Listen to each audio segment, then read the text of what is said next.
3 o'clock. So it's 3 o'clock. Give it one more minute for anybody that needs to log in, and we'll get started here.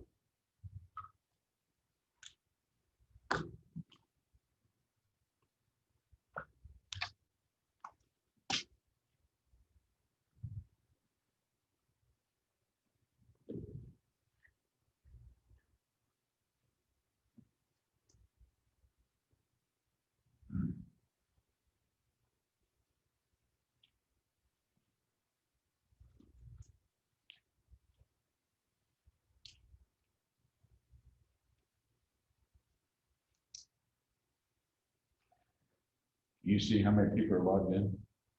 Generally? 16. All right, well, let's get started. This is the subcommittee of the Community Center Feasibility Task Force. Our subcommittee we deal with facilities and partnerships. And I believe this is either our second or third meeting. But we've been diving into the facility part of this, looking at what the community center facility should be, what should it include. And then in the last 2 meetings, we've been focusing in on the siting of the facility. So before I get started, just a couple things. We decided that we were going to do this meeting as kind of a hybrid. We are here in public in council, spaced out, 6 feet apart, social distancing with our masks on. Speakers probably won't be wearing their masks because we have the appropriate distance. This is kind of a new thing, so hopefully all the technology works. Council has been meeting mostly remotely. But we felt it was important for this meeting, since there's going to be presentations, to do it in person. We thought it would be more effective, so I apologize to those of you in the public that have to attend via Zoom. There's only so much room in the room here. But I think the hybrid that we have hopefully will work well for everybody. Going forward, we'll probably still do it as a Zoom format. In our next meetings, we have more scheduled. But we thought for this one, having the hybrid of the in-person for the presenters and the committee, and the Zoom for the public was the best way to go. In the last meeting, we focused in on the various sites. I'm just going to give a quick overview, and I know that Williams Architect will also do that in the presentation. We started with looking at a number of sites, winnowed them down to 8. OHM and Williams went through a scoring process. Take this off. And out of that, they ranked the top 2 sites as number 1 was Kingsdale, the Kingsdale site, and number 2 was the MSC site, which is this site right here that we are in, where City Hall is situated. There was a number of other parks that were looked at, and I'll let Nan kind of fill you in on that when she goes through the presentation. We have decided as a subcommittee to take these 2 sites forward and look at them in more detail. We actually ranked them more specifically. And again, Kingsdale came out as the number 1 site, MSC number 2, but there's a whole lot of nuances that we have to get into relative to layout, relative to parking, relative to building massing, relative to architecture, relative to cost, relative to financing, location, traffic, etc. So as we start looking at all those factors, hopefully that'll help us hone in on which site makes the most sense. Ultimately, we as a subcommittee will make a recommendation to the whole task force as to which one we think makes sense going forward. Task force would need to consider that. Ultimately, they make a recommendation to council. We're a ways off from doing that, but this is kind of the beginning of really digging down deep into the various sites that we thought was important, and we spent some good time looking at this. So it's a process, and we're here to learn. We're here to hear from the public. We're here to get the input from the committee, the input from our consultant, and take all that and boil it down and hopefully come up with the best decision for our own. So with that, we have one order of business. We have the meeting minutes from September 14th. And hopefully you've all been able to look at that. Do I have a motion to approve? Second? I'll second. Any seconds? All in favor? Aye. Minutes are approved. Okay. So with that, what I'm going to do is turn the meeting over to Nan Weir. And is Tom going to be joining us? No, he's not. Okay. Nan from Williams Architects and Aaron from OHM. And then Frank Cass also from Continental will be presenting also relative to Kingsdale. So Nan's going to take it from here and hear the presentation. After this, we'll have time for discussion, questions, comments, etc. So go ahead.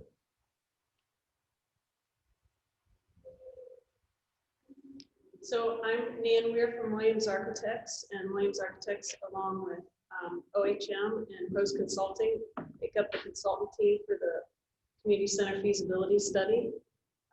We're glad to be here and be a part of this, and excited to share what we're going to be presenting today. So next slide, Jeff, for the overview. So today we're going to review just kind of the core activities that came out of the first phase of the planning study. Then we'll also be looking in a little more detail at the site evaluation and site selection. Then we'll be looking at some preliminary concept development for the MSC site. The Continental will be speaking about the mixed-use development at Kingsdale, and then we'll be touching on the community center development at Kingsdale, and then we'll just be talking about the next steps. So next slide.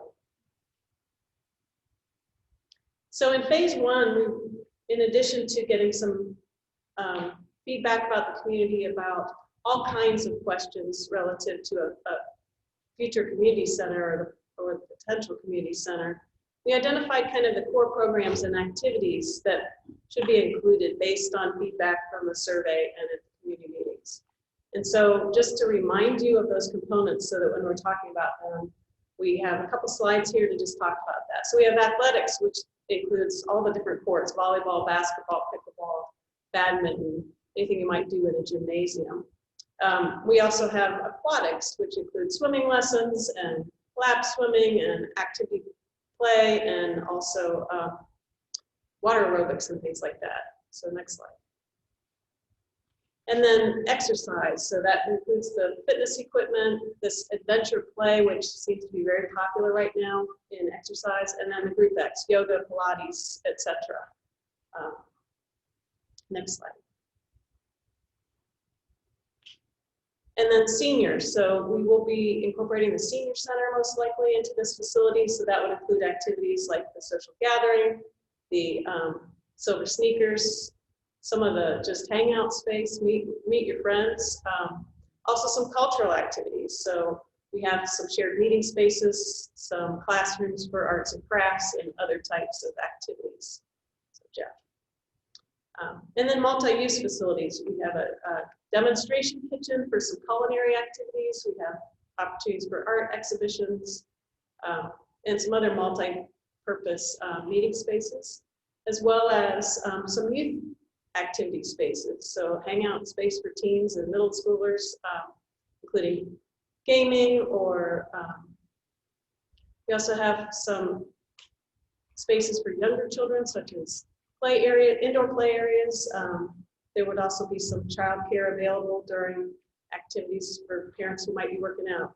So that's kind of an overview of the program and the core activities, just for your information. And with that, we'll have Rick.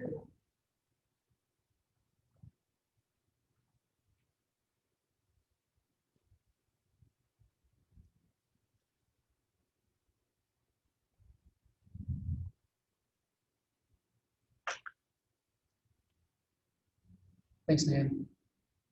My name is Rick Fay. I'm with OHM Advisors. As part of the process, we introduced a series of parks, a series of sites that, as a group, we felt would be worth a look at in terms of our discussions for evaluating the sites. This map shows several of the sites that came to our minds for further evaluation. We took these sites and applied a series of criteria, kind of a rating system, to begin to evaluate which sites seem to be best suited for the scope of criteria we felt was important for this use. And so this lists off the parks that we looked at. We applied the site criteria as a starting point. This lists all of the sites. We looked at things like site control, impact to existing parkland, ability for creative funding, access to transportation, access to seniors and students as far as the demographics that we're reaching those, and whether the site is centrally located or not. And then each of those sites was given a number for each of those criteria and ranked. Some of the criteria is weighted in terms of importance. And where we arrived at, as Greg mentioned to start this off, was we ended up with Kingsdale ranked number 1 and MSC ranked number 2. Slide. Moving forward, we take this evaluation into a little bit more granular detail. And what you see here is kind of the first shot at this. This can be an evolving strategy with the numbers for these 2 sites, but as they relate to how the site is developed, how the concepts are prepared, and findings that we take out of putting the program into the site. But essentially, this criteria gets into a little bit more detail, looking at factors such as acquisition cost, building cost, infrastructure and stormwater, environmental issues at the sites, vehicle access, walk, bike, and transit access, parking conditions, zoning and neighborhood compatibility, future expansion opportunities, partnership opportunities, and whether the site has any ability to meet other community goals. These sites were again scored on a ranking system. We developed a narrative about each of the criteria and arrived at pretty close in number. And we've got Kingsdale ranked first, but only about 2 points of separation from MSC. So fairly close in terms of those teams, both sites. This is the MSC site showing the boundary. The site includes the existing building, parking, an existing green space to the north side and on the south side, although these are not actual designated parklands. Slide. And then the Kingsdale site showing the existing former Macy's building and the parking area around it, some of the context with the adjacent shopping center and neighborhood context. Slide.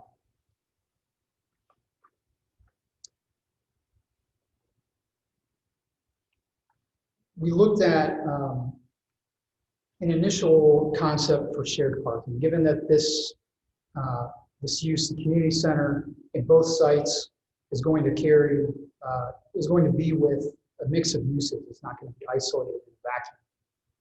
We wanted to take a look at how the uses can utilize shared parking to potentially reduce the amount of shared parking that is, the amount of parking that is needed. If we look at it from a code standpoint, the parking would be isolated and we have a lot of parking.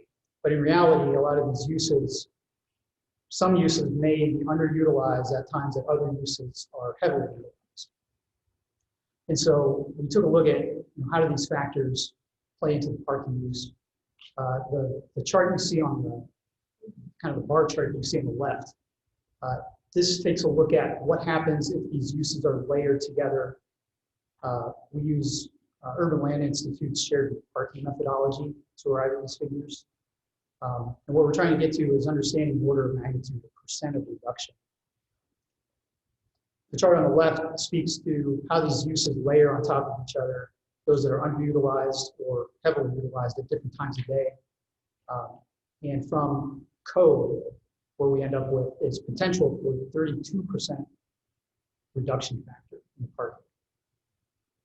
That could be a lot of parking. And so we also looked at another strategy, and that's what you see on the right, where we back down the parking based on an idea of some of these concepts that may not be demonstrated in code. So there's non-captive, which picks up users that visit more than one use in a single trip.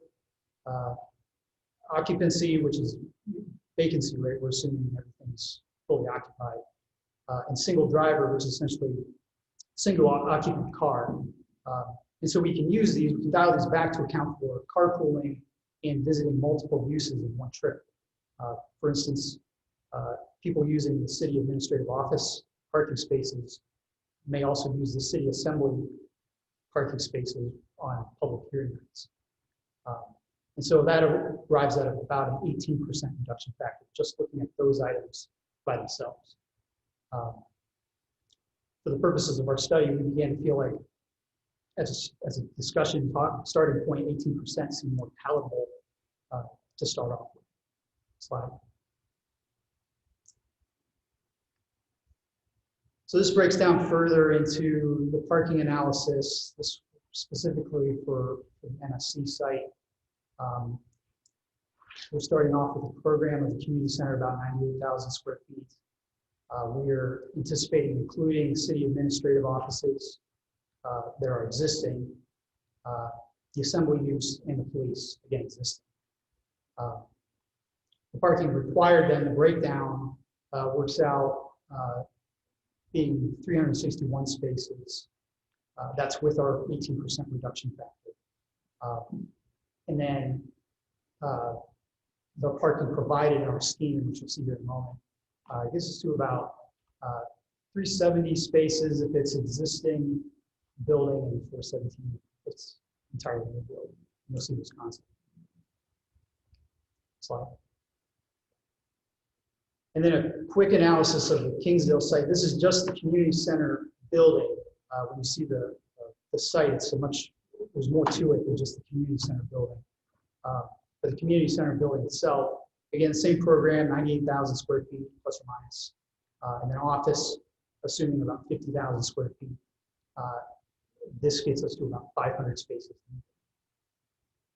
And again, that parking will be shared across the site with the other mix of uses. Okay.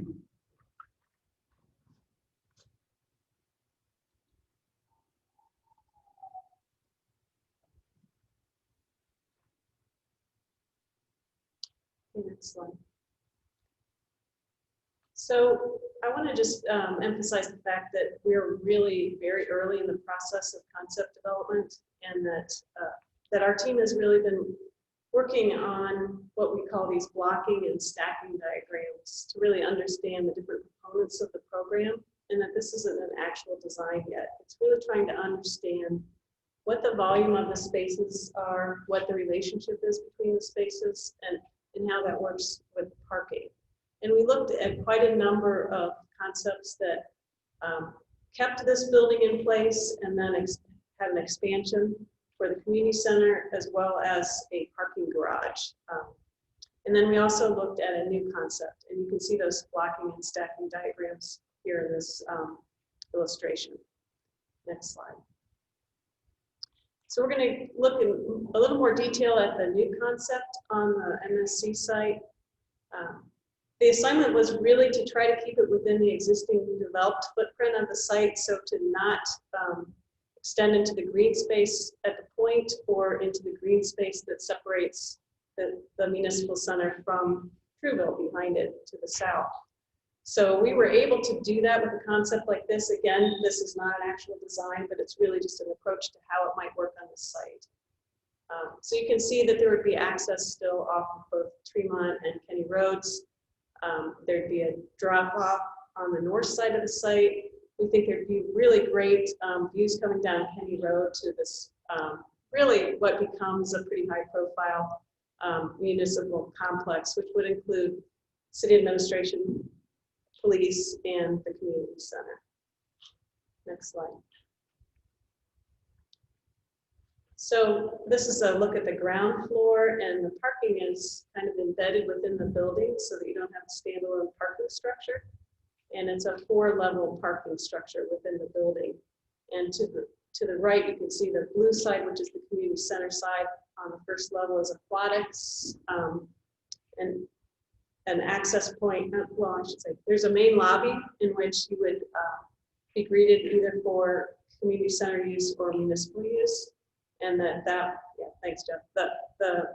So you could go either way for that. And on the first floor level, the aquatics facility is there, which would include locker rooms as well as like a party room or meeting space so that you could have a children's birthday party or something there. It could also be used for some other meetings when not used for that. On the other side, you have police and council chambers. And this could be flipped. So also, as we continue to develop this, this could be mirrored along the center axis. And Jeff, maybe you could just show where that center axis would be so that police could be on the other side and aquatics on the Kenny Road side. Just FYI. Next slide. So one of the really important things is understanding the volume of the spaces. And so like the aquatics is a tall space, the gymnasiums are tall spaces. So sometimes we have multiple floors within those volumes adjacent to the spaces. So here on the second level, you would have the view of the pool, and the pink area that's shown there is actually the fitness and some group exercise space. So that would overlook the pool. And then on the other side, you have the municipal program that's shown in green. So next slide. Then on the third level, you have the gymnasium. So we have here the two typical gymnasiums plus a MAC gym. And we also have some additional fitness and exercise spaces. And we have some senior spaces. So some of the dedicated senior meeting spaces and some also multi-use rooms. Again, on the other side in the green, you have the municipal program spaces. Then on the top level, you have a track running around the perimeter of the gym. And so you would have some views to the outside as well as a view into the fitness space from there. On this level, we have multi-use spaces. So this would be the large purple in the center is designed as a large meeting banquet facility. There's also the space to the left is, again, some city administration space. To the right, the pink space is like a lounge or meeting space. And then there's a roof terrace at the far side there. So that's essentially a concept. We are continuing to develop concepts. And this is what it might look like if you, this is not implying that it's a glass building. This is just a stacking diagram that shows you how the pool, you can see on the right side there, you can see the pool and the slides. You can see how the fitness overlooks that. You can see what an entrance might look like. And again, this has not been designed. So this is, again, just showing how these spaces might stack and interact with one another. You can see the gymnasium is a tall space, and you just start to get an understanding of the massing and the volume. Next slide. And your viewers not there to see a question on that. Sure. I think we've covered a lot of ground. Yeah, that's pretty high altitude, but are there any questions from the community? Just to be clear, you said 400 spaces, right?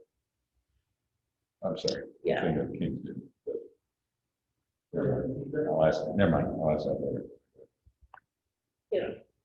Okay. Any other questions?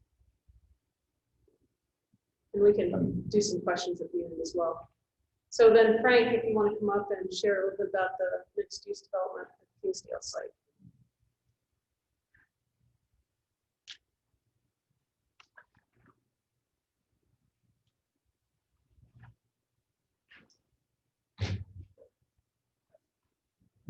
Thanks, Nan. What you're looking at here would be a pretty far away aerial view.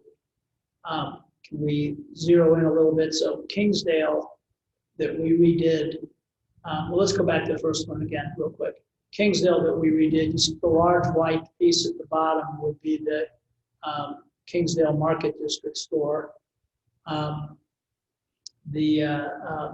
All the way back at Zollinger to the bottom left would be the OSU medical facility.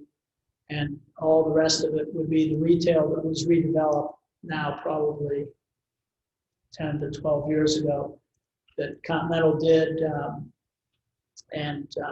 Sometime after completion, I sold it to a Pittsburgh company called Echo that is the family ownership entity of John Eagle families that I'm on the board of. And that was kind of predestined for that development. But I'll come back in a minute to the significance of that. So if we zero in a little bit, please. So the kind of double O building on the right is an apartment building that is 355 units, apartments on 5 floors, sitting on top of a two-deck, 600 car, give or take, parking structure. To the right of that, on Northwest Boulevard, all the way to the right, are 8 townhouses that will cover up the visibility of into the garage from the traffic and the residents on the east side of Northwest Boulevard. Immediately to the south of that building, then in the existing parking area of the Giant Eagle, I've negotiated with Echo and Giant Eagle the non-exclusive rights to park on that portion of the parking lot at all times. As many of you have noticed, it was brought to my attention early on in this project that area, except I euphemistically say the Wednesday before Thanksgiving, is very seldom filled. So because of my relationship with them, we've negotiated for the rights to those parking places for the community center and for any office space that we would be doing or that the city would be doing on this site. The areas within those double O's would be the amenities section above the parking deck for those apartments themselves, outdoor amenity space. The rental office for the apartments would be coming right in to the right off of Northwest Boulevard. That traffic light and that road entry would be moved to be right in between the Giant Eagle site and the existing Macy's store. There would be a further traffic light put off of Kingsdale, off of Tremont at Ridgecliff, if you can kind of show where that is, and there'd be a light there, and that would be the main entry coming in to the project from Tremont. And that entry would take you directly into the parking structure. So if you just follow that Ridgecliff extension, and you'll go right into the front door of the parking structure. The parking structure will be built in such a way, it's just 2 decks, not underground, that the east portion of the first floor, ground level, would be reserved for the multifamily, about 100 spaces of the 300, and the balance of those 200 spaces would be for community center, for offices, and for visitors. In addition to the 150 spaces that we get free from Giant Eagle, that gives the community center and any office space inuring from that building all the parking that would be required. The building shown, the single long building in tan, would be, again, 2 decks of parking with 2 floors of office, about 50,000 feet, and 5 floors of active senior apartments above that. The federal government has a designation of active senior, 55 and over. I'm an active senior at 77, so that would be the kind of place that people that are selling their homes in Upper Arlington don't yet know what they're going to do, whether they're going to have a home in the winter south, or buy another home, or buy a condo somewhere. It's a 1-year apartment rental, and it'd be apartments that are 2-bedroom. The predominant apartments on the double O's are 1-bedroom, and they'd be with more amenities in terms of the type of materials and so forth, but they would not be for sale condominium. None of this stuff is for sale condominium. Hey, Frank, just real clear, what you just described as that long building is what happens if a community center not built. Okay, yeah. So yeah, we kind of decided that'd be first, right? That we kind of showed that first. I don't want to be presumptuous here. That is the footprint for a non-community center building. Before we go to the alternative, let me go to the white and partially pink building to the north. That is a senior living facility. And again, distinguished active senior are exactly what they sound like. The kids are off to college or after college, and they're downsizing. The assisted living and building has some independent living and some assisted living, but those people, our average age, their starting age is 83, and that would be a building that actually had services within it to take care of 83-year-olds and not necessarily that age, because unfortunately, some people my age would already have to be there. And then the pink piece, we've activated all of Tremont right there, and that will be a restaurant on the corner. That's also 5- and 6-story buildings, no parking in that, and that would be a restaurant that we're putting in most of our multifamily units today. And then even our senior living, assisted senior living, will have with it a cafe and bistro with outside seating again on Tremont. So we're activating all of Tremont with that. There's a little bit of parking on that site, but the balance of the staff would be parking in the large garage. So if we can move on to the second alternative.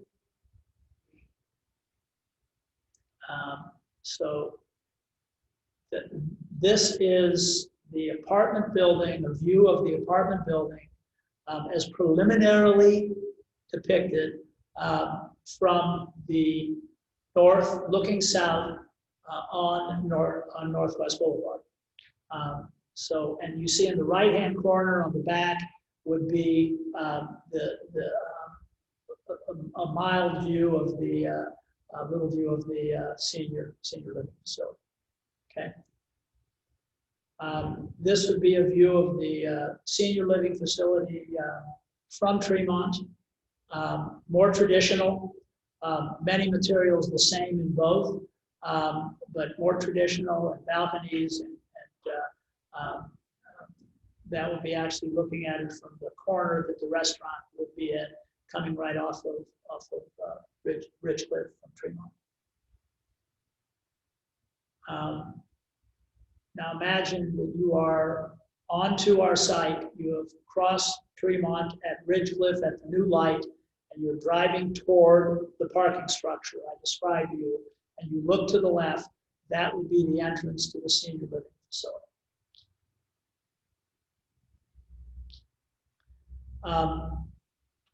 The second alternative, my preferred alternative, is that the community center, the community decides to locate it at Kingsdale. And this building footprint is not dissimilar from what you saw with the existing rectangular building. But so to describe it, the yellow is the lower level of the building that would be the community center. That particular portion of it, further activating Tremont, would be visible glass swimming pool area at ground level. So that could be seen from Kingsdale. And then there would be, in this particular plan, 3 floors of community center that again would include approximately the 98,000 feet that we talked about and all of the facilities that you saw when you looked at the corner at this corner on this site. Then above that would be 50,000 feet of office space that would be then 2 floors that would be activated through the elevator system at ground level through the community center. And this also would have some parking on the ground level with the community center building above it and at the offices even above that. I think this building, I believe in your master plan, you all showed one building that was 96 feet high. I think, is that right, Joe? And this would be that building. The other buildings would be sitting under the 75-foot state fire codes. This building would be steel, obviously, because of the community center. And again, see the 150 parking places immediately to the south of it. So as people are driving in again here, whether they're driving in from Northwest Boulevard and want to work at the want to work out at the community center or visit there or go to a meeting there, they could park in the Giant Eagle lot, or they could just pull right into the ground floor of the 2-deck garage. The second deck of the garage is really reserved for the apartments above it. So that's how we make that public-private piece work. So I think that describes, all of the site.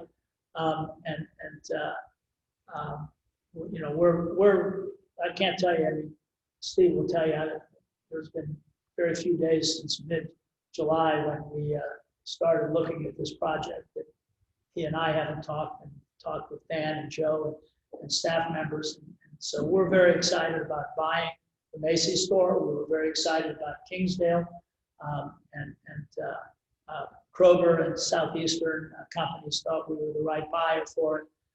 One thing I will show you that I think gives you an idea of how we're looking at this whole plan. Can we go back to the first site plan?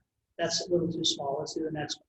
So imagine you're leaving Giant Eagle and you're heading up north from the Giant Eagle parking lot, but staying in the lot, and you're going to go in between our 00 apartment building and the community center. That road keeps going, and I've negotiated with Chase Bank a curb cut onto their property, which they like and we like, so that, again, all these things kind of flow and will work with each other. We think that that's important.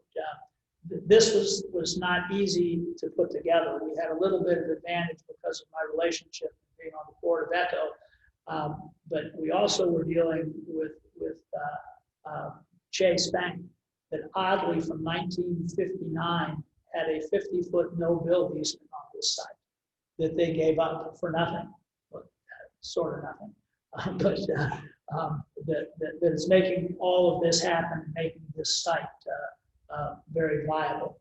So that is our plan. I think in the end, as you get close to the point, you've got a city here with a few points, but we're getting close to the point here in Northwest Tremont.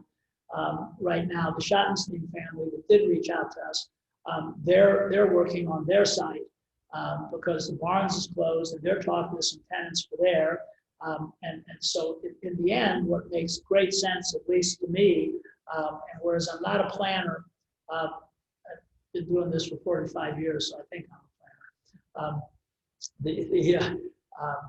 planner. The synergy of this is that we're putting really lifestyle, generational living in a tight site that's well done because of parking and flow in between commercial at both ends of your city. And we think that the synergy of that makes a lot of sense. Now, not that anybody, the developers really care. The economic synergy of it is that hard to do office today with COVID, it's made harder and very hard to do retail today with stores shrinking and closing and internet buying growing and growing. And so, someone might have said 10 years ago, this was a retail site, which is what it always was. Well, the future is not what it used to be. And we have to deal in the economic present and future. And to us, the synergy of all the way from Zollinger to the Point and how this will work. And I will tell you, it's not my good looks that got us 150 parking places for nothing. It's that Giant Eagle likes to have 1,000 people on this site every day that might not be here right now. Okay, and that's what we're bringing. And also, one of the things they insisted on to give us that parking to make this site work, both for office and for the community center, is that we're not really doing retail that competes with them and all their ownership on the site. So I'm probably telling you all, my wife says I tell you like too much information. I think you need to know all these things because you're in the middle of a decision process here that I hope I've helped you straighten out. I don't know if there are any questions or anything, Steve, that you think I haven't covered? No, I think you covered everything. Okay. Any questions at all? Well, yeah. I'll be here if you need. Yeah, okay. I'm sure there will be. I'm here all day because we have a BSAP meeting. Okay, good. Make yourself at home.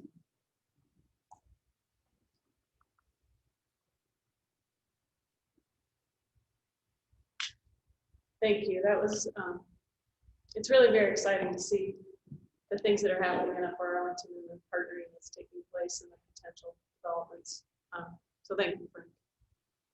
So this is, again, just a closer look at what happens when the community center is at the Kingsdale site. So Frank reviewed the site plan and there's good circulation and there's a lot of different uses and really starts to create, I think, a pretty dynamic multi-use facility. So yeah.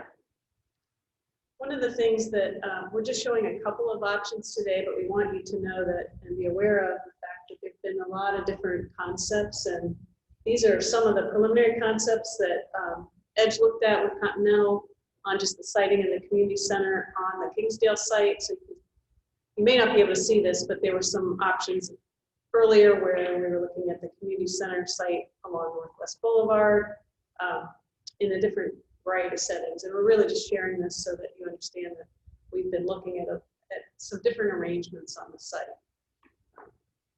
We've also been doing the same in terms of the blocking and stacking diagrams in terms of the building on the site. So we've been looking at different heights and different volumes and different amounts of office space. And throughout this process, really have worked with Continental to just be assured that whatever is being developed on the community center fits into their overall plan for the site and also their financial requirements for the site. Next slide. So this particular diagram that we're going to show you does have a little bit different shape than the office building, like Frank said. We're taking up a little bit more of the site so that we can really accommodate the community center here.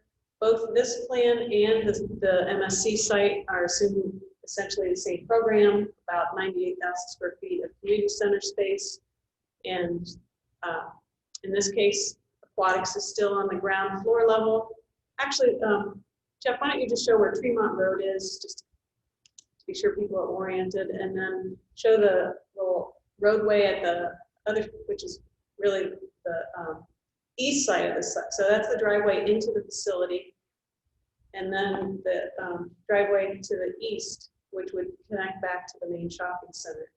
And then the parking garage is just on the other side of that. So that helps to orient towards this plan. So in that lower corner there by the parking garage side is the lobby for the office use. And then as Frank mentioned, there is approximately 60 ground floor spaces that would be dedicated to this building. So again, you come into the community center, there's a couple different entrances off of the drive. You'd come in and you'd have the reception and check-in point, and then on this floor, just like on the other one, there'd be aquatics with locker rooms, and this is actually so there'd be some gathering space along this. We're calling this the multi-generational spine. So there's some gathering space on that first floor. So this would be a great like drop-off spot, hangout spot while you're meeting a friend or waiting for a ride, whether you're an adult or a child. And then again, that party space that becomes a multifunction room that could handle a child's birthday party that's in the pool. You see that pool really being multifunctional. Again, there'd be lap swimming, there'd be zero entry level access, there'd be slides and other features that really make this a very active aquatic space. Next slide. So on this level, again, you would have the view into the upper portion of the aquatic space. And then we'd also have some group X and fitness activity, which is what's shown in pink. Next slide, we have the two gymnasiums plus the MAC gym. And also this adventure play area. This is where you might, so this is really what we're doing these days with that space is making it flexible so that if it's like the ninja stuff that's very popular now, that could be put in now, but if that trend changes in 10 years, it would be flexible so that whatever the latest and greatest thing is in fitness, there'd be a space to do that. And this would really accommodate different levels and skills. So it might accommodate some children, it might accommodate some teens, it could accommodate some adults as well. Next slide. So on this level, there's some stretching space, but there's also a track that would really go around the whole perimeter of the building, and so it would have great views of gymnasiums inside. It would also have great views outside of the other activities on the site and also some of the retail shopping spaces, as well as the Tremont's facade. On the top level of the community center, which is actually the fourth level, this is where the dedicated senior space would be, some of the dedicated multi-purpose rooms. There'd be a cafe on this level, as well as the large, well, I mentioned the large multi-purpose meeting space for banquets if you have wedding receptions. And then that front portion is an outdoor deck that could serve as really a pre and post function space that we think, you know, that would be just a really great space that could be used for a lot of different functions in the community. And then the back half of this, the eastern half, is actually a half a floor of office use. And then the next slide. So in this concept, we're showing 1 or 2 floors of office space, so that the 6th and potentially 7th floors could be dedicated exclusively to office, and whichever floor is the top floor, we would imagine having an outdoor deck that also has views to the southeast, which would be a great view of the downtown skyline from that height. So we think that could be a really great amenity for the community as well, and for the folks in that building. Again, this is the 3D image of just kind of peeling the skin off of this blocking and stacking diagram, so you can kind of get a sense of the volume of the space and how it might fit on the site. You can see that where the building steps back on Tremont is where that outdoor deck would be, adjacent to the multi-use spaces.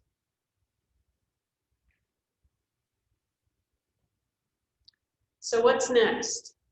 Obviously, we need to get some feedback from the committee, and we also have some focus group meetings. We met in phase 1 with some different stakeholder focus groups, and we're going to be meeting with those same groups again on Wednesday and Thursday of this week to get some feedback on this presentation as well. And also then a community meeting at 7 o'clock on Thursday night. Once we get some feedback, we will we'll be tweaking these plans and continuing to develop them, as well as looking at some cost information, both in terms of the capital cost and the operating cost, really continuing to develop the pro forma, and continuing with the rest of the phase 2, which would include, again, some community surveying and just a lot of layering of different information, so that we can really put together a package that gives people a lot of information about this, and people can be informed about that, and then we can get some feedback about where we're going. So that concludes our formal presentation for today, and And so we would then open that up for questions. Well, thank you.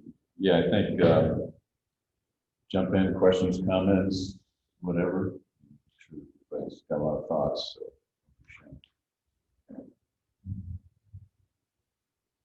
I'm a little confused, I'm not sure, because I don't have data.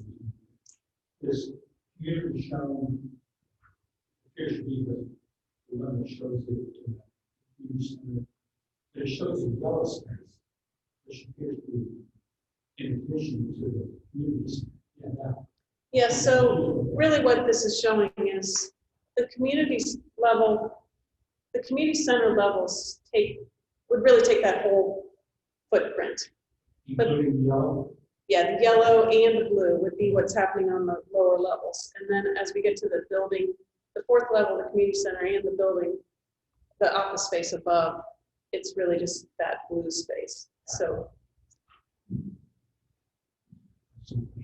that yellow space could be some active space, outdoor yoga, or it could be dining space, gathering space. It could be all sorts.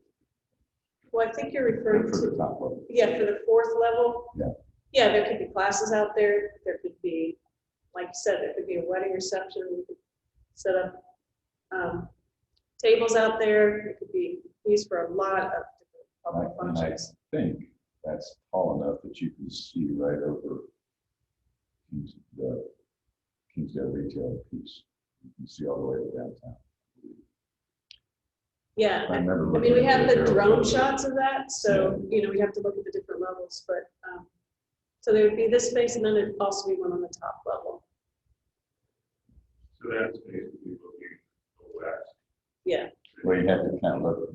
Yeah. Right. Look back and look, and we've seen some drone shots from up that high. Looking west is actually pretty incredible. Looking out forward, so you're doubling the amount of tree cover and you can see, you know, practically a line. So flat around here.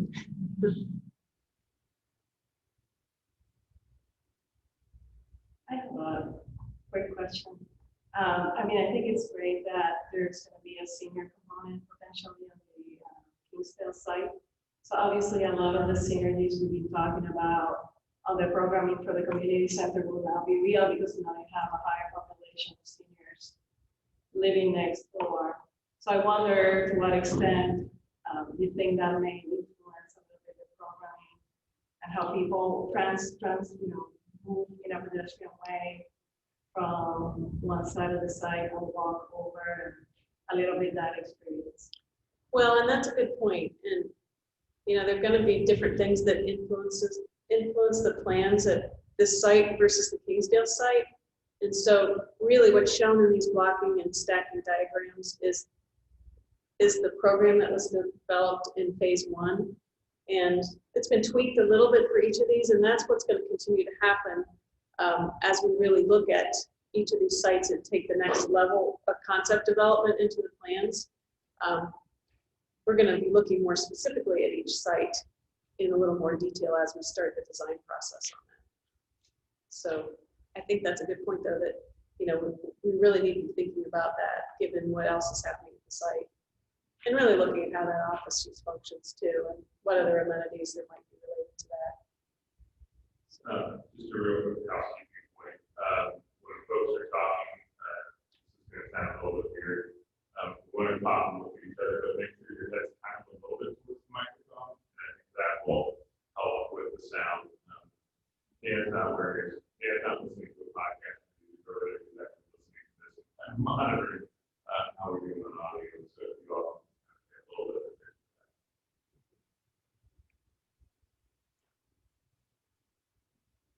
So my understanding is there's been some look at the Kingsdale site relative to traffic, ingress, egress, signaling, whatever improvements are needed. I think that's correct, right? I think city engineers take a look at that as part of the rezoning process. Is there been any kind of thought given to this site in terms of traffic and need and ingress, egress, et cetera? If not, I think that should be is something on our to-do list as we move forward. Just, I mean, we don't need a huge thorough study, but enough to kind of understand what the issues are. Yeah, there, to my knowledge, there has not been a formal traffic study, and I don't know if either Rick or Aaron have anything they want to contribute to that, but that is something we're going to have to look at, particularly as we look at in more detail the site circulation and what the traffic flow and stacking and how that impacts, particularly on the Kinney Road side, where that drive ends up out on that side, you know, just being sure that the traffic flow is working. Yeah, because if you look at the site plan for this site, it definitely needs some work because it doesn't show any kind of stacking distance in and out. Yeah, and that's something we're So going to you're have to adjust. You're gonna have to play with the size of that building, and not the size, but the shape in terms of accommodating the in and out of the Tremont or County to make that work. I mean, you right there, you kind of see it just kind of. Yeah, and I do Right. think that shape is going to be massaged a little bit, so we have a little more room for that. So we gave the consultants a pretty hard task when we told them, you have to keep it on the fire station. So if you go out and look around the building, that front drive is the front of this building. It is that end of this building. Okay, it's the north end of the building. Yeah.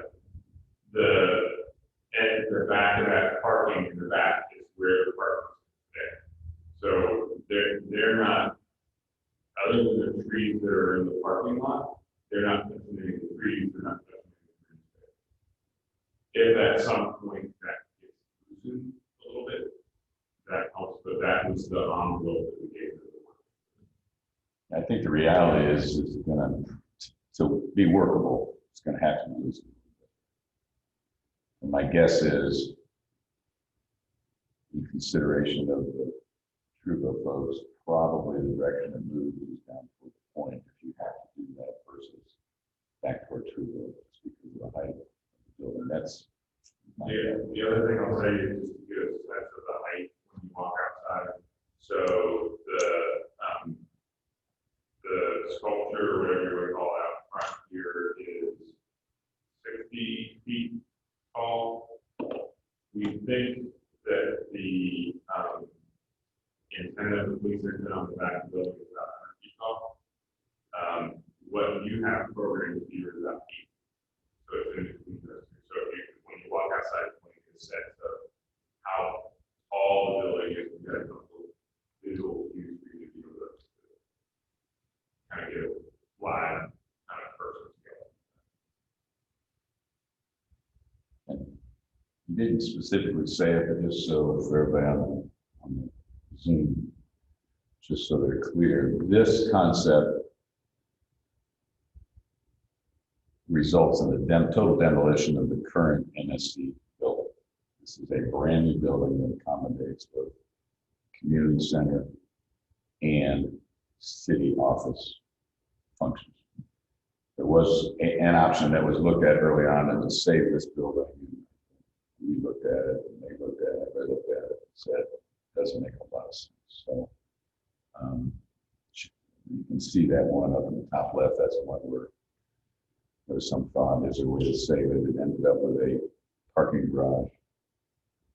It's sticking out, a building, this building, another building that kind of dwarfs it, that's a lot taller. So I think the strong consensus was we need to look at one new building. So I just want to make sure that's clear to everybody that the building we're looking at totally replaces this building. This gets demoed and the new building gets constructed.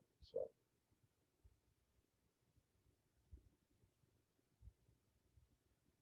Other questions? I have a question, probably for Frank, about the Kingsdale site and the figure 8 apartments. Is that the senior, the active senior living, or who's your target? Are you talking about the large building? Yeah, with the 2 courtyards in the middle, That's the regular. just apartments, 2-bedroom for 23 to 33-year-olds. and that would be your target tenant for that would be that age demographic. Yes, the feeling there, you have a large high school, and these kids come back, and many of them want to live near where they grew up. And, there really hasn't been a really nice and big apartment complex built. As you know, we're doing Gateway as well. It's on a similar time schedule as this. Gateway is so involved with OSU and access to 315. It's a smaller apartment project than this, so we kind of differentiate the product between the two. And then so if you look at that plan, we've got apartments for 23 to whatever year olds, before almost no kids in the school. There's no 3-bedroom stuff. It's mostly ones and some twos.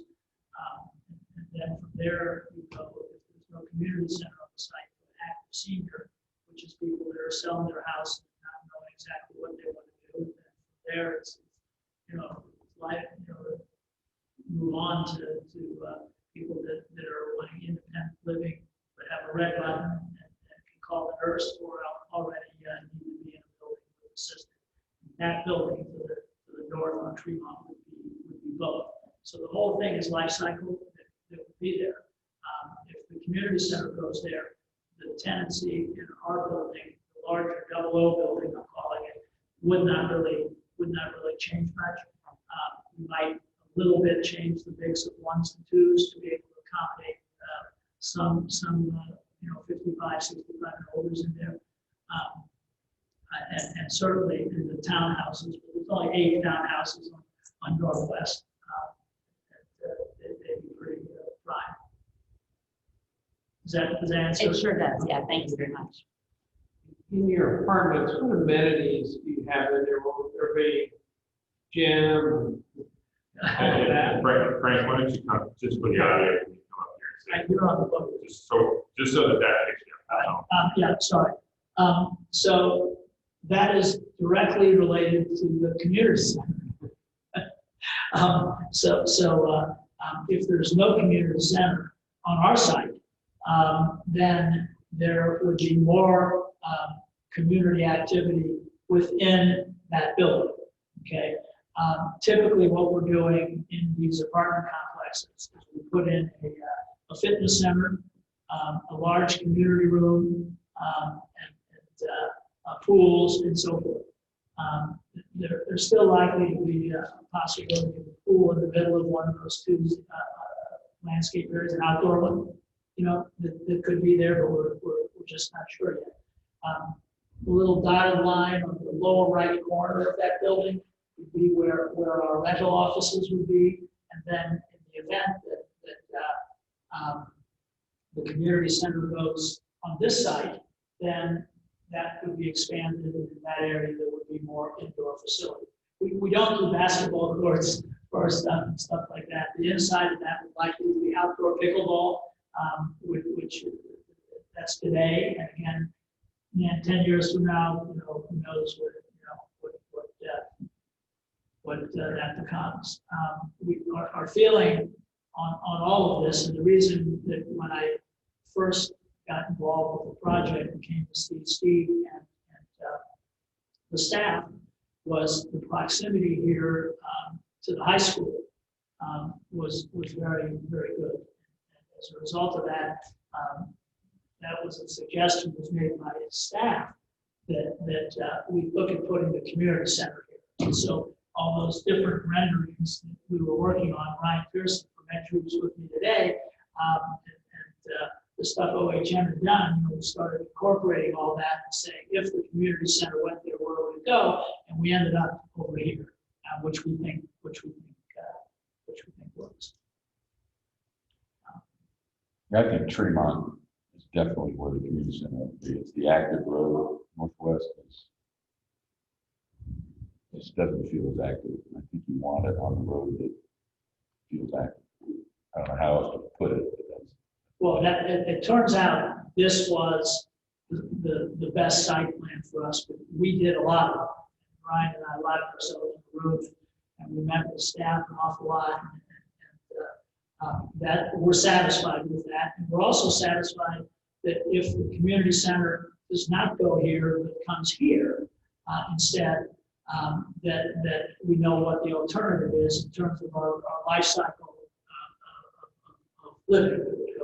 We would not be adding retail here. You just can't lease it that kind of retail. And yet we have an office component because we think that that's significant, and we know that the office tenants pay income tax to your city. By the way, the senior living center would have probably a $2 to $2.5 million payroll as well. That is helpful. And the thing beautiful about the senior living centers is that they have a good payroll and take very low parking. They're like in today's world where you go out. Somebody would have told me that 20 years ago. But in today's world where we go out and buy property to do this, that would be our 10th senior living center. You can pay more for senior living centers than you can pay for any other use right now, with the exception of an acre for a Chick-fil-A or something. I'm talking about for larger sites. So it also makes financial sense. Is there, if the center, if the community facility went here and did the apartments, is there office? But both, there's office, there's the same amount of office For either as has concept. been required by the city on both. And which further is the importance of our 153 parking places in terms of being able to do that.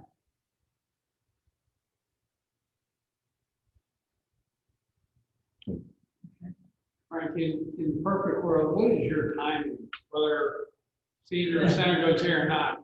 Well, Chuck, funny you should ask. This has been a fire. This is our fire. Steve and I are talking to each other daily just because we like each other that much, but we do now. We used to fight all the time. The reality is, I got to close on this on November 30th. Now, in late October, I'm going to ask them for a 15-day extension. I don't want anybody to have to try to close this entire thing between Christmas and New Year's. So that is our timeline. We had 60 days to due diligence, and we're paying $12.5 million for this piece of property. And so we can't afford to make any mistakes. And we have to pay that money while there's still an awful lot of work to be done, drawings to be done, and we're not going to know if your community center is a go. First of all, we'll probably know before a year over maybe where you're going to want to put it, because that'll indicate what we're going to do in terms of our design. Because if you're going to put it on the Kingsdale site, then we're not going to have to worry about designing that building. If you're not going to put it there and you decide in December or whatever you're going to decide, then we can start drawings on the third building if you're not going. If you are going there, then your architect that's doing the community center will be drawing all that, including the office that goes on. But we have to close quickly, and we have to go to work on it. We've already made the arrangements to close. We've got our equity and our debt that has been committed, so we're able to do that. So that's really our major concern here. We are going to need a TIF for our parking structure and for lights and stuff like that. But I'll tell you, because of the density on this 6.2 acres, it's a very large development and will throw off a lot of real estate tax dollars, which will help the city no matter what you do, okay, or where you put it, or if you don't have, all of that will be helpful. As a plug for this site, imagine it would be cheaper to build a building here at Kingsdale right here because of this piece of land and tearing it down and doing whatever. So, but having said that, there's a lot of money coming off of the development at Kingsdale that can be used for anything. And that's something our finance subcommittee is going to delve into here over the next few weeks. Well, and I'll meet with them. I have all the numbers. Steve and I have developed them, and Dan and Joe were comfortable with them and know about what all the different alternatives can do. Yeah, so our job is to kind of understand the concept and cost. The job is to figure out how do you pay for it. That's where all that really is helpful. All right, since you're in a public forum, I'll ask you a question I get asked about, well, second most often. Blue bricks, what's the plan for blue bricks? Can I get one? Right, so, that's above my pay scale. So here's what I'm doing with the blue bricks. When we get ready to tear this down, which will be sooner than later, okay? We were given a phase one, I think, by Southeastern. It looks fine, and I think there's some asbestos we have to deal with, whatever. We will notify everybody, and whoever's tearing it down will be taking, I don't even know if those are whole bricks or they're brick veneers. Do we know that? I mean, we don't know that. It's a good question. We're pretty sure. So they look to be whole glazed in a plant. Okay, they were not painted on site. Okay, so given that, there'll be notification, and we're going to get the bricks and move them over there and do whatever anybody wants to do with the bricks. Okay, we don't really want them. If there's some reason there should be a brick walkway someplace, they look to me like the kind of bricks that if they had a 3-minute rain, you fall on your butt. Okay, so I'm not interested in that liability or even the look, but we want to make the bricks available. I've been in this situation once before. I told staff this, that when we bought Lennox in 1994 or 5, that's now a shopping center, there was a heating and air conditioning plant. And we gave the seller, Lennox, a price to buy the building and tear it down ourselves. And we gave them another price of buying the building and them tearing it down. They didn't like our cost of us tearing it down, so they decided to take the higher price and they were going to tear it down. They got a St. Louis company to tear it down. And it took them 1 year because they literally were running a sale on brick. Okay, and everything else on Old Thames River Road, parts of the inside of the building and all kinds of stuff. So this building is going to come down quickly because if you pay $12.5 million for a piece of land, the sooner you get to getting rent, the better off you are. So our timing is we're going to start tearing it down probably first of the year. And we're going to go vertical with buildings as soon as we can. Okay, and we're not going to go vertical with anything on the site in question here until after May 5th. So we're not even really going to design the active senior building in the event you turn it down until after that, which is okay because it's such a tight site. We probably can need to use the setup space on the site itself. The site's only 6.2 acres, so the price is $2 million an acre. Okay. How many acres for the community center? And I know there's a lot of Well, shared parking. it's hard to say that. Right. Because look at it this way, 200 parking places, which I think is what you use in your 250. So 250, if someone was talking just parking in a field, would be 2 acres. I think. When you figure 125, that's a nice square, 2 acres. So you get 2 acres of that, and the building would sit on 1. So it ends up being about 3 of the whole site, which is half the site, but because of parking, cross-utilization, and building deck, and getting land from Giant Eagle. Right. So we got 1 acre plus from Giant Eagle. So that's what kind of makes everything work. Anything else? Okay, I'm here. Other questions, comments? One comment I was going to make on this site, one of the things that we've shown is police reading in this building, in this site.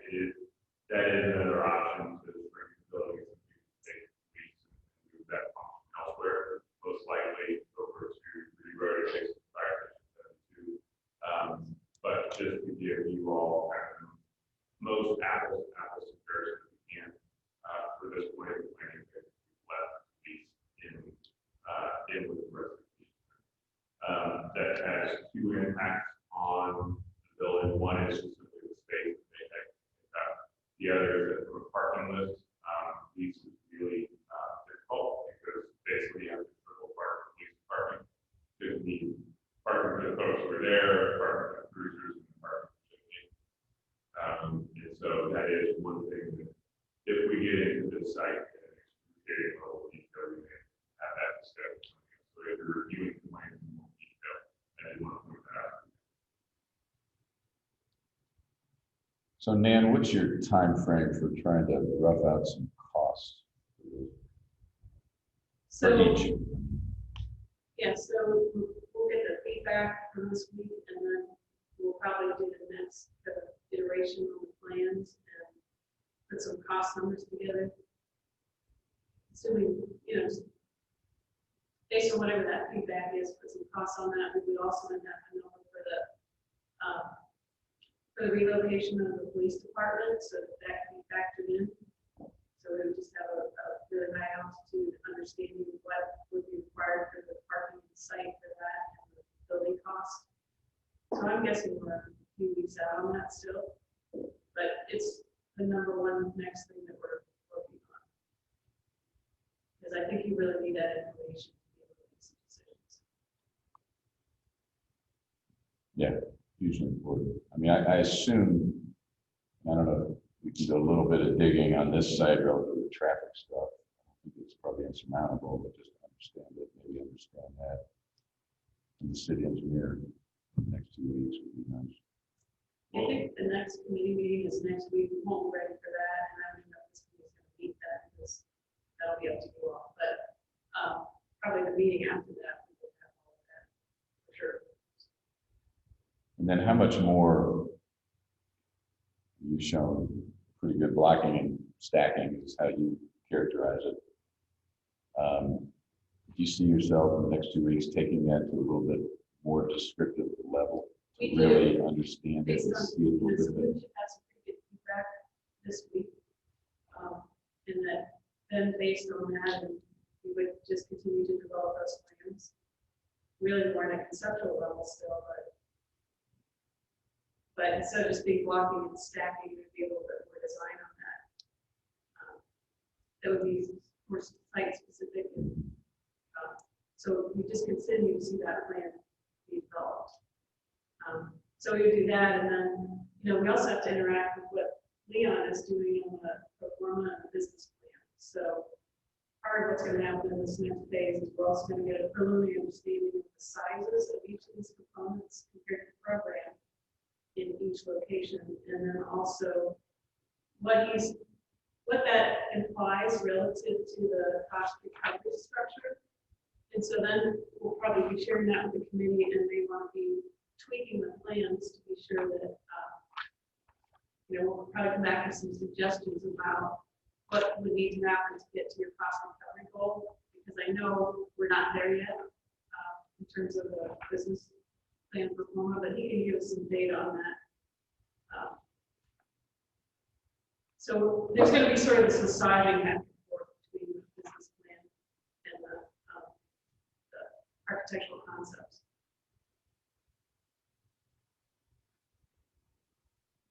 And then, sorry, I missed, so I keep asking my questions. On the Kingsdale one, it showed height of either 96 or 105. Is that an extra floor, not an extra floor? What's the Yeah, that's differentiation? between the 6th floor and the 7th floor. Okay,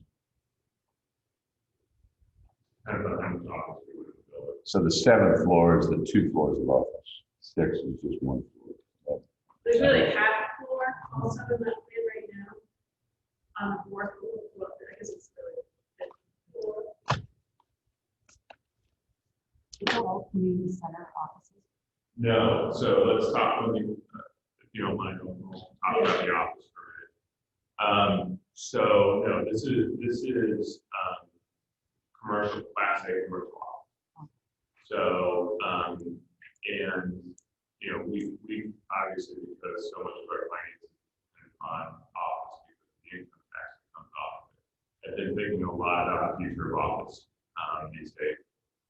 And what we've seen in the kind of the literature, and I think as we talked to Frank about it, he's in the same place. businesses are having to work to, are going to have to convince their employees that they want to come to the office rather than requiring them to come to the office. And so what that's going to favor is that's going to favor amenity-rich office environments.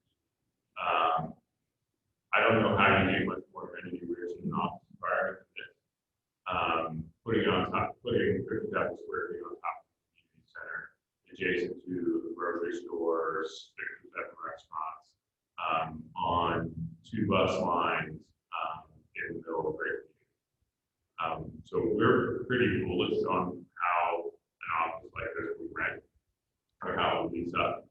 And so we think there will be demand for office like this. So that's why it's a little taller than the 96 feet existing zoning.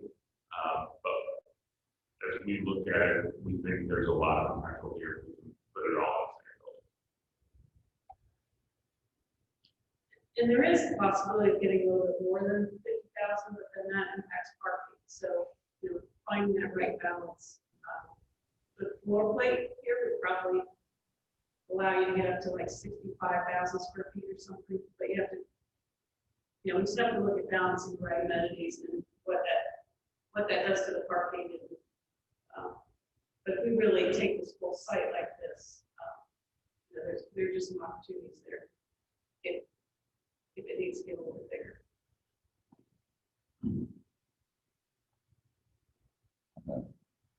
Interject my opinion or thoughts and what to hear everybody else's. But these are 2 totally very different sites, meaning when it's here, it feels more like a traditional standalone community center that you probably are going to drive to. There's a lot of those out there. When it's at Kingsdale, still people are going to drive to it for sure. Because I think with apartments close by, the senior close by, the high school close by, there's probably going to be less folks coming by car. And I think I'm really intrigued and really excited, frankly, about the synergy of what can happen when you get the senior folks living there and you have the apartments for the younger folks and you have the office there with retail and the restaurants. And in that location, I think it's accessibility is better. And I think the synergy up really adds something to the facility. So in my head, that's a big plus. And so I think that it's obviously very urban, very different than what this site would be. The site's still fairly tall, but it's not urban feeling. It's going to be kind of standing out there with green space on both sides. So they're 2 very different types of buildings and have 2 different kinds of synergy. Here you get some interaction between the municipal building, and the community center there, I think is much more community-based interaction. So I don't know how that influences the architecture. I have no idea. We have to figure that out at some point. But I think, at least from a concept level, to me, I really like the idea of grouping all that together. And plus for the community, it comes down. Obviously, we got to look at a lot of other factors like economics, et cetera. To me, that's where my bias is. So I don't know what you want, but that's your bias. And there's more things we got to figure out before we get close to a decision. That's my early thinking. Greg, I can 100% of this. People ask me a question. No, most many of the community centers is Ohio and conditions. The question is that option available on either side? I think that's what I think that's something that you all ought to be looking at. Is there expansion capability in either place?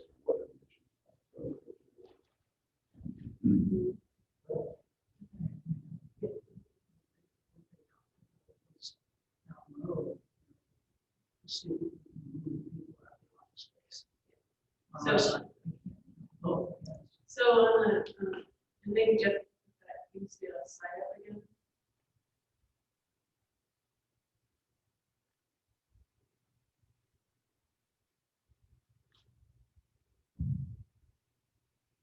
So actually, the idea with the additional office space is that fourth floor height would ideally be redesigned so that would accommodate the expansion of the community center. In terms of maybe take a floor of the office to provide additional meeting space or amenity space on the upper levels. That little triangle along Fremont Road would also be a little corner where you could expand the pool area if you wanted to do that. So we do think that we're looking at that in terms of this site, that, you know, we're kind of building in some potential expansion. We just need a 15-foot floor height for community center use. If you're going to convert offices to the community center, because yeah, the main volumes are already being constructed. So What about this? this site, you know, there's land, so as long as you were willing to move beyond that perimeter, you know, there's actually narrow there that, again, the little triangle, you want to leave that some space. You know, the aquatics is on the Tremont side in the diagram. That little triangle would allow for expansion of the pool area. Yeah, and I like it. Westerville, we added a third gym. We added a warm water therapy pool. We added like more than double the size of the fitness space. And then we also added some additional meeting room and we did multi-purpose space. I think the last edition was, I don't remember, it was 40,000 square feet, even more than that.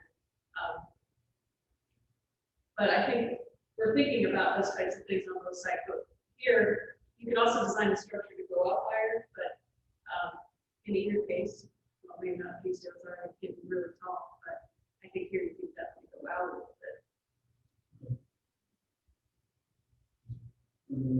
Yeah, if that'd be good if you could define that a little bit for us. Obviously, if you use the office as expansion, the city would have to have some appropriate control of that office. Yeah, and then we'll probably get into what does it look like in terms of what is the model at Kingsdale as far as does the city own the building, leasing the building, you know, that all is part of the conversation about how it fits together, I assume. I'm sure we'll get into that. I think before we get there, though, we just want to understand conceptually what we got and what makes sense. Because I think there's ways to work that out.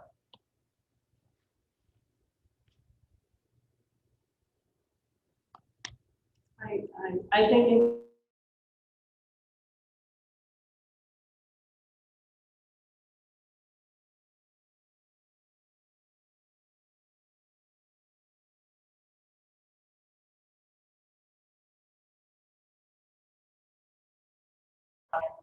come out of their front door and sit and have a bench and have public spaces. I really hope that the goal for the development really makes this a pedestrian-friendly place to be and almost a destination. And I think these are really great steps into creating those synergies, maybe not just on the community center, but all around so that everybody is successful at the end of the day. You know, the observation I would make about this site versus Kingsdale is, I think if Kingsdale wasn't on the table, it would be really excited about this site. Because there's a lot to be said for it. But with Kingsdale as a potential, I think when you look at the synergies and how that site is going to fit into the community, you know, this is an easier site than a better location.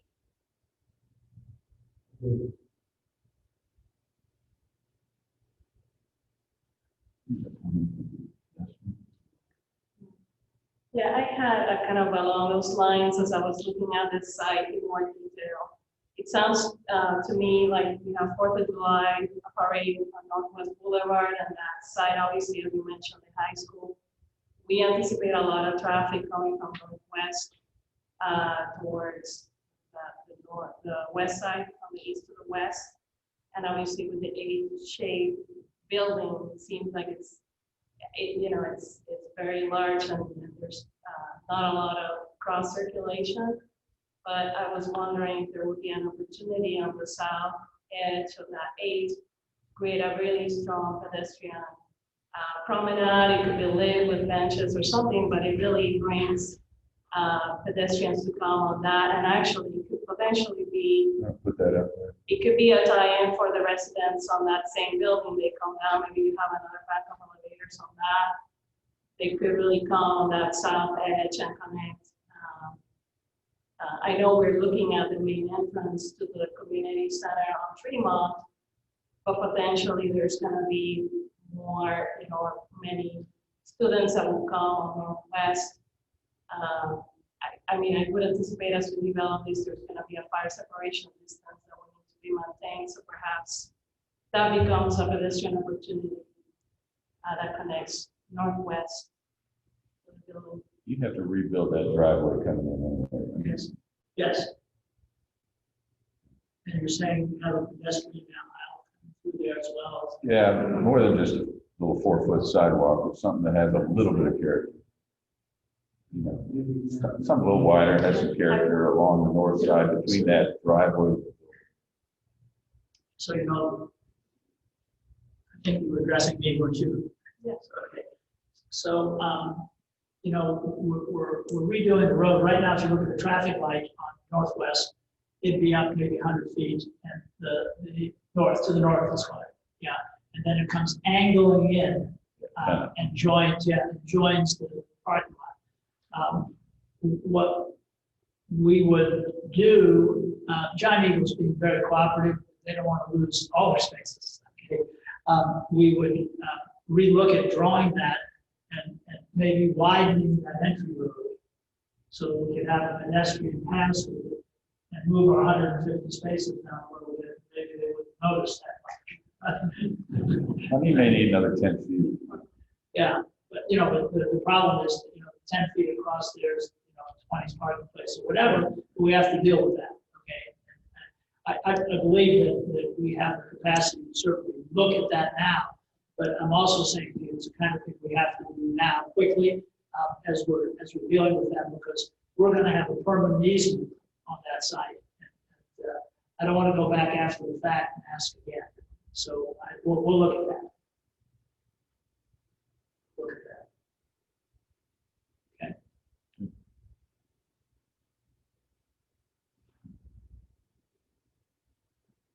Other comments?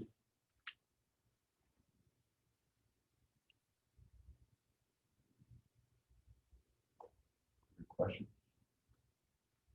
So I guess for the next time, we want to look at a little bit, not super detailed, but a little more related to traffic for this site. We want to understand expansion a little bit better. We want to understand as best we can cost. Obviously, that's a huge driver. And then I think you're going to take it to the next little bit better level of detail. So given all that, I'm not sure that meeting next Monday makes sense. It seems like we had a meeting scheduled 2 weeks out, I think. Yeah. What's that, the 19th?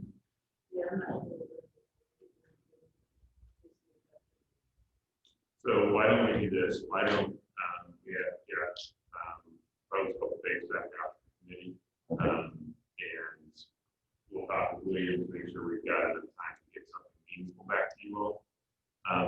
As you all have comments at this point, and kind of when you wake up in the middle of the night and say, "Oh yeah, I forgot to ask about," don't be afraid to send an email, call me, call Jeff, call Ann, with those questions in advance of that meeting. Don't feel like you need to wait until the next meeting.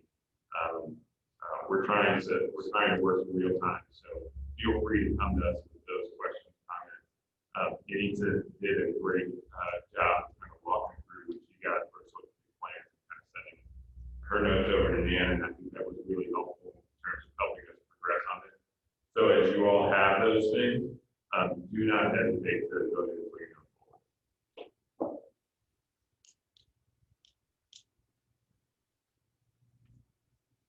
Just one other thing, sorry, top of my head. On the Tremont side, I think the intent is to really open that up visually to Tremont, the pool and all that, so that people driving by can see people swimming, and whatever, kind of. That's going to be more of a glass kind of, I don't get into some detail here, but I think it's important that that side of the facility gets activated with the street. I just think that's something that would really be helpful. So you may want to start thinking about that in terms of architecture a little bit. So, When we were working with Frank initially about siting where this building went, that was one of the things that really got us focused. Because the initial plans were to take, put it up 4 foot high, put it on top of the parking garage, which could have been great. I mean, it made a lot of sense. It could have been really great, but it didn't do anything for the street. In this case, when we looked at where this building would go, we wanted to make sure we activated Fremont, but we also needed to get the door close to the park. So we couldn't have the door there on Fremont. We had to have the pool on the ground level anywhere because building it at 2 levels up, not exactly the cheapest thing to do. So putting it there on the first floor, using some kind of a visual thing to get it, make that really invites the community into the building, if you want to come into the building, was what we worked out with the 2 design teams to really kind of pull this together. It helps the site a lot.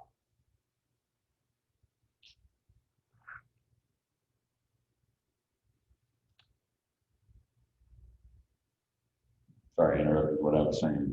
I did. The expansion, the cost, the traffic, a little bit, some of that architectural stuff, and just kind of taking it to the next level. I think that's really what we'd like to see for the next. And I don't know when you think is the right time to really even kind of think about what the architecture may want to look like. I mean, at the MSC site, obviously this has a certain kind of architecture that we knock down. Is it something that looks similar, totally different, whatever, is blending with true? I have no idea. That's what you all need to kind of think about. When you go to the Kingsdale site, obviously you've got architecture that's been proposed, apartments, senior facility. How does this blend or not blend? What's the right thought process in terms of how this all looks relative to that? So obviously we're not anywhere near to kind of nail that down, but I think at least thinking about it. Yeah, so, in terms of our scope of services, we would be taking this to the next level, sort of with the conceptual design, and then we would be producing some images around that, to start to have some conversation about that. That's not necessarily a final design for the community center, it's just starting again to be able to facilitate some things for some conversation, something for people to respond to. And I think really at our next meeting, we want to be talking a little bit more about some aesthetics and what this committee is looking for as well. Because to be hitting an early, mid-December presentation to council, we really need to be nailing down this next steps here in October, and then looking at that continuing development in November. And then that all has to be integrated with the business plan, performance, and business model. So, we have a lot of work to do in the next 2 months, definitely. So. Yes, we do. So with that, any other comments, questions? My next section on public comment. My understanding is nobody filled out a slip, but I would encourage anybody who's watching or listening to contact us, and then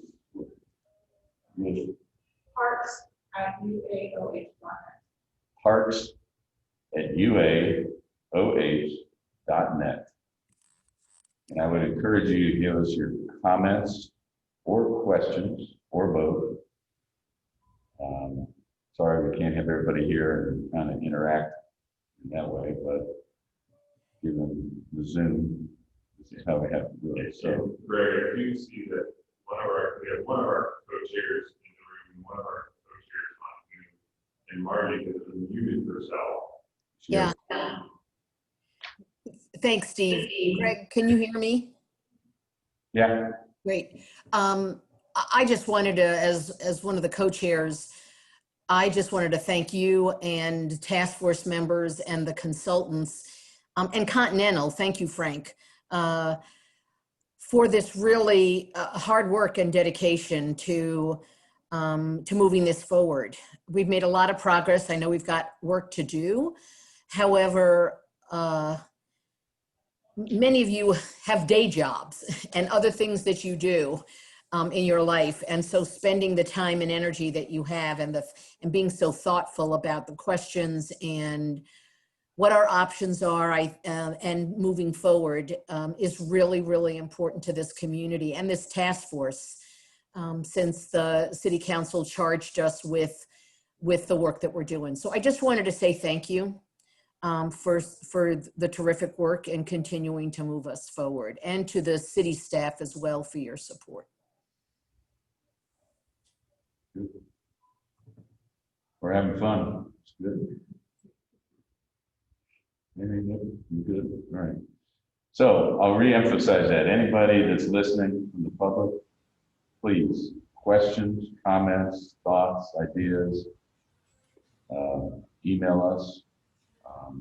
You can try to get responses. We're trying to hear what people have to say, trying to get their thinking. So don't be bashful and reach out. Greg, Yeah. it's Linda Malakis. I had one point that I wanted to clarify. Steve, you're right about when it's a mixed usage of, in internet and people there. Did you say it's an easier development of Kingsdale? No, it's easier, it's in some ways an easier site here because you don't have to cooperate with anybody, for lack of a better word, much less cooperate with Frank.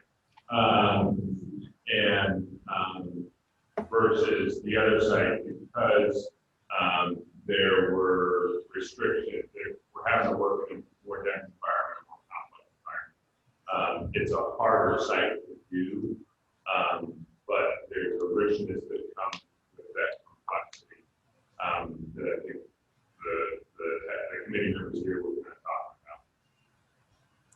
And the other question that I have, and I'm sure the answer was there, but I've forgotten.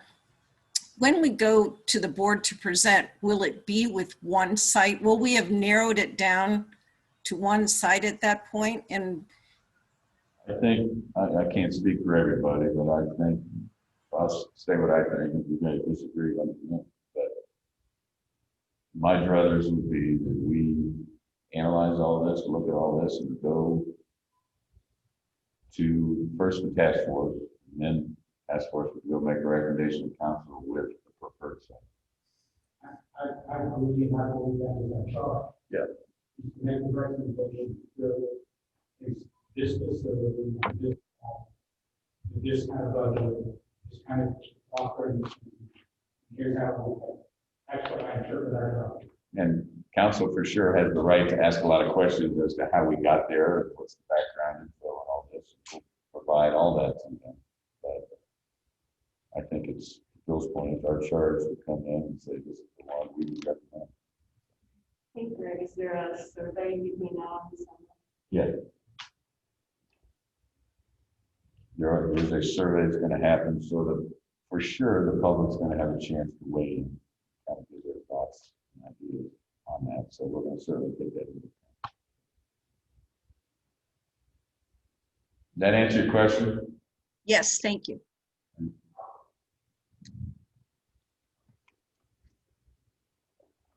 Anybody else? Good. Okay. Well, with that, we have a motion to do. All in favor? All right. Thank you.